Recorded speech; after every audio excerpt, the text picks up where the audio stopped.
बिस्मिल्लाहिर्रहमानिर्रहीम। अस्सलाम वालेकुम। मैं हूं प्रोफेसर तारिक महमूद कादरी और आज के लेक्चर में जो हमारा टॉपिक है वो है लैमीज़ थ्योरम। तो चलते हैं आज के टॉपिक की तरफ। तो सबसे पहले हम देखते हैं इसकी statement. If a particle is in equilibrium under the action of three forces then the forces are coplanar and each force has magnitude proportional to the sine of the angle between other two। अब इस theorem के अंदर दो चीज़ें हमने prove करनी है कि अगर कोई पार्टिकल इक्विलिब्रियम के अंदर है और उस पर तीन फोर्सेस लग रही हैं, तो पहली चीज़ हमने प्रूव ये करनी है कि वो जो फोर्सेस हैं वो क्या होंगी, कोप्लेनर होंगी। और दूसरी चीज़ हमने ये प्रूव करनी है कि हर फोर्स, जो तीनों फोर्सेज हैं वो प्रोपोर्शनल होंगी sine of the angle between other two. यानी अगर पी फोर्स है तो वो प्रोपोर्शनल होगी sine of the angle between other two forces. Let say वो अगर क्यू एंड आर हैं।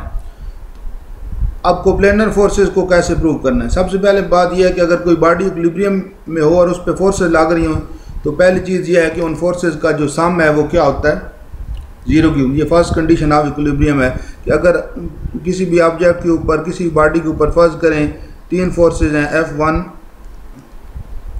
F2 और F3 उस पर लग रही हैं, जितनी भी हो सकती हैं, 4, 5, 6, कोई भी फोर्स अगर बॉडी के ऊपर लग रही है और वो बॉडी अगर इक्विलिब्रियम में है, अगर वो बॉडी इक्विलिब्रियम में है तो फिर होगा क्या कि इन तीनों फोर्सेस का जो सम होगा या जितनी भी फोर्सेस उस पर लग रही हैं उनका, पहली बात है कि उनका सम जो है वो ज़ीरो होगा। तो ये तो हमें गिवन है कि तीन फोर्सेस चूँकि इक्विलिब्रियम है तो हम कहेंगे कि भाई अगर चूँकि तीनों फोर्सेस इक्विलिब्रियम के अंदर हैं तो उनका सम। अब कोप्लेनर प्रूव करने का बहुत आसान तरीका है कि आप ये ले लें, उनका स्केलर ट्रिपल प्रोडक्ट ले लें तीनों फोर्सेज का, यानी F1 dot F2 cross F3, this is called scalar triple product. तो अगर ये आंसर इसका ज़ीरो आए तो इसका मतलब है ये तीनों फोर्सेस क्या हैं, कोप्लेनर हैं। यानी कोप्लेनर प्रूव करने के लिए हमें ये प्रूव करना पड़ेगा। इसकी नोटेशन ये भी है, इसको हम ऐसे भी लिखते हैं F1, F2, F3 और बाहर इसके स्क्वायर ब्रैकेट। यानी ये अगर कंडीशन पूरी हो जाती है। अब स्केलर ट्रिपल प्रोडक्ट की कुछ प्रॉपर्टीज़ भी हैं जो यहाँ पे शायद हमें ज़रूरत पड़े।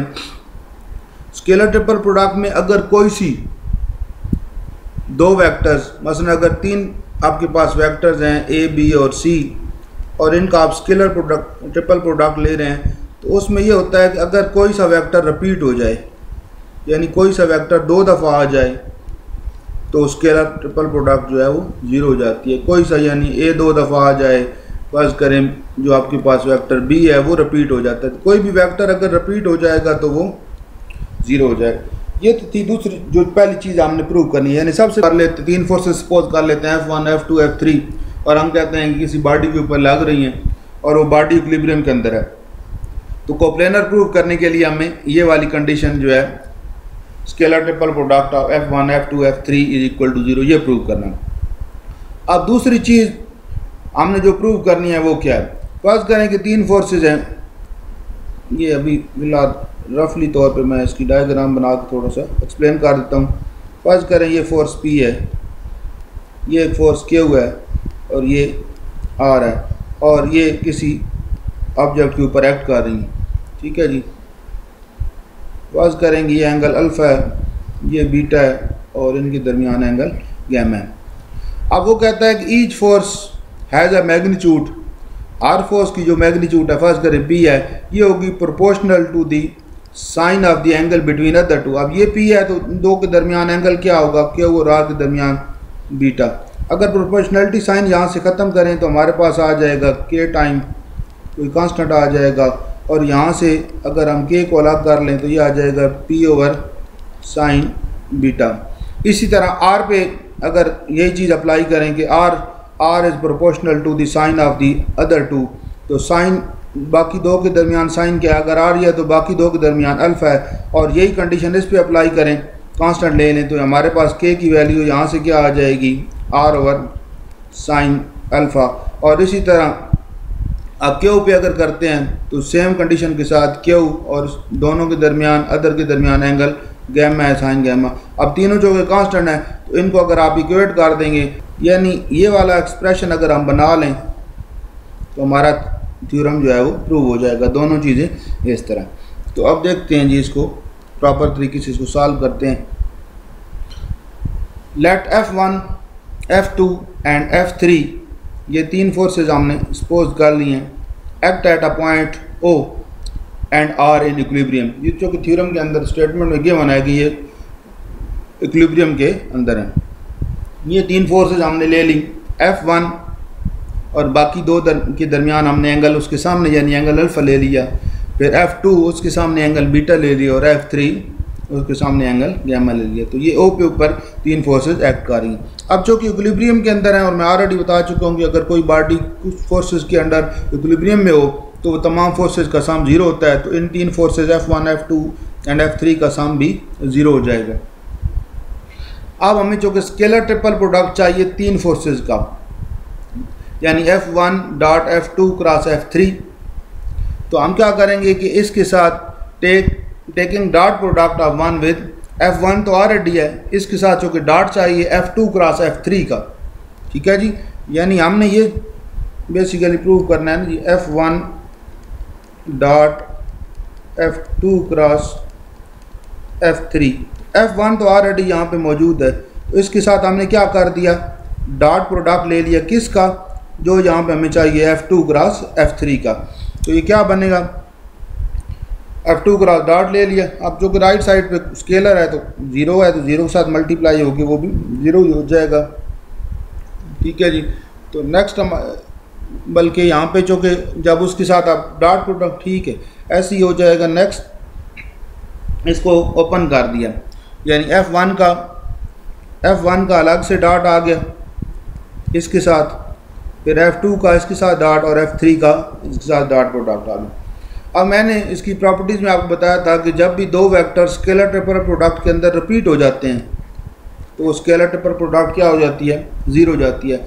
यहाँ पे भी रेपिटेशन आ गई है, यहाँ पे भी F3 दो दफ़ा आ चुका है, ठीक है जी। तो ये भी ज़ीरो हो जाएगा और ये, तो बाकी हमारे पास बच जाएगा F1 dot F2 cross F3 और फाइनली तो यहाँ से हमारे पास स्केलर ट्रिपल प्रोडक्ट इनका ज़ीरो आ गया। तो हम कह सकते हैं कि it shows that the forces F1, F2 and F3 are coplanar. तो ये जो उसका पहला पार्ट था कि if a body is in equilibrium under the action of three forces then the forces are coplanar, तो जो कोप्लेनर वाला था वो हमने प्रूव कर दिया।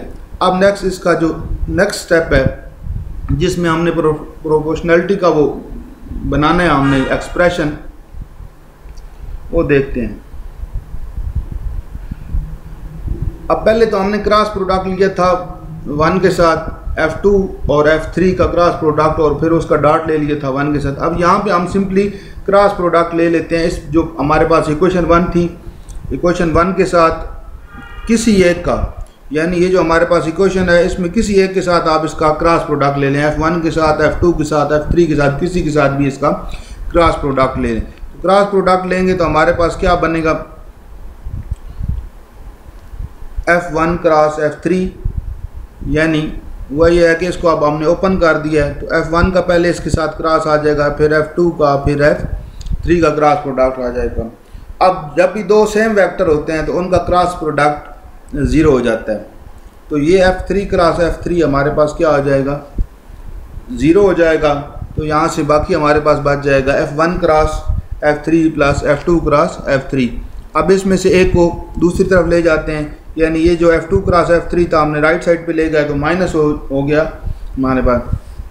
अब नेक्स्ट देखें तो हमने दोनों तरफ इसका मॉड ले लिया, क्योंकि हमें जो चीज़ हमने प्रूव करनी है उसमें हमें मैग्नीट्यूड के हवाले से प्रूव करना है कि each force has a magnitude proportional to the sine of the act. हमें मैग्नीट्यूड चाहिए तो दोनों तरफ हमने क्या किया, मैग्नीट्यूड हमने ले ली, तो इस वजह से नेगेटिव साइन भी ख़त्म हो गया। अब F1 क्रॉस F3 क्या आ जाएगा, F1 magnitude, F3 magnitude and sine of the angle between F1 and F3। F1 और F3 के दरमियान हमारे पास एंगल क्या है, बीटा आ जाएगा। और इसी तरह F2 क्रॉस F3 जब लेंगे तो F2 magnitude, F3 magnitude and angle between F2 and F3 का साइन। तो F2 और F3 का के दरमियान जो एंगल है वो क्या है, अल्फा है। तो यहाँ से हमारे पास ये आ जाएगा, और चूँकि जो साथ यूनिट वेक्टर आता है चूँकि मैग्नीट्यूड है तो वो 1 हो जाएगा, इसलिए यहाँ पे वैसे तो क्रॉस प्रोडक्ट जब आप लेते हैं दो वेक्टर्स की, यानी आपके पास अगर एक वेक्टर ए है एक वेक्टर बी है तो इसका क्रॉस प्रोडक्ट आपके पास आता है A magnitude B magnitude sine of the angle between A and B and a unit vector. तो ये जो यूनिट वेक्टर है, जो कि हमने यहाँ इस केस के अंदर दोनों तरफ मैग्नीट्यूड लिया हुआ है, यानी जब आप मैग्नीट्यूड लेंगे तो यूनिट वेक्टर का जो मैग्नीट्यूड है वो जो कि 1 होता है, तो वो वाली चीज़ यहाँ पे नहीं आ रही।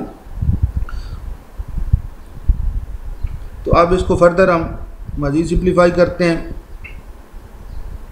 यहाँ पे अगर आप देखें तो क्या हुआ है, F3 इधर भी है और F3 इधर भी है, ये कैंसिल हो जाएगा। इस तरह साइन अल्फ़ा को उस साइड पे ले गए हैं और साइन बीटा को इसके नीचे ले आए, तो F1 के नीचे साइन अल्फ़ा आ गया और F2 के नीचे साइन बीटा आ गया हमारे पास। अब ये हमने क्या किया था, क्रॉस प्रोडक्ट लिया था इक्वेशन 1 का F3 के साथ। तो अब इस एक्सप्रेशन में से F3 गायब है। अगर हम इसका क्रॉस प्रोडक्ट लेंगे F2 के साथ तो यहाँ F2 क्रॉस F2 होके वो वाला एक्सप्रेशन ख़त्म हो जाएगा, यानी उसमें से सारे एक्सप्रेशन में से F2 गायब हो जाएगा, और अगर 1 के साथ लेंगे तो 1 हो जाएगा। तो बजाय हम दोबारा सारा ये प्रोसेस करें, हम कहते हैं similarly by taking cross product of 1 with F1। जब F1 के साथ इसका क्रॉस प्रोडक्ट लेंगे तो जो हमारे पास एक्सप्रेशन आएगा इस तरह का, उसके अंदर F2 और F3 होगा, और F2 के नीचे साइन बीटा होगा और F3 के नीचे साइन गैमा आ जाएगा। तो वो सिमिलरली करके हमने इसको लिख दिया। अब चाहे तो दोबारा सारा से उस तरह प्रोसेस कर सकते हैं। अब इन दोनों इक्वेशंस को अगर कंबाइन करें तो ये F1 over sine alpha is equal to F2 over sine beta, और फिर F2 over sine beta is equal to F3 over sine gamma. तो इनको अगर कंबाइन कर देंगे तो हमारे पास आ जाएगा F1 over sine alpha, F2 over sine beta, F3 over sine gamma.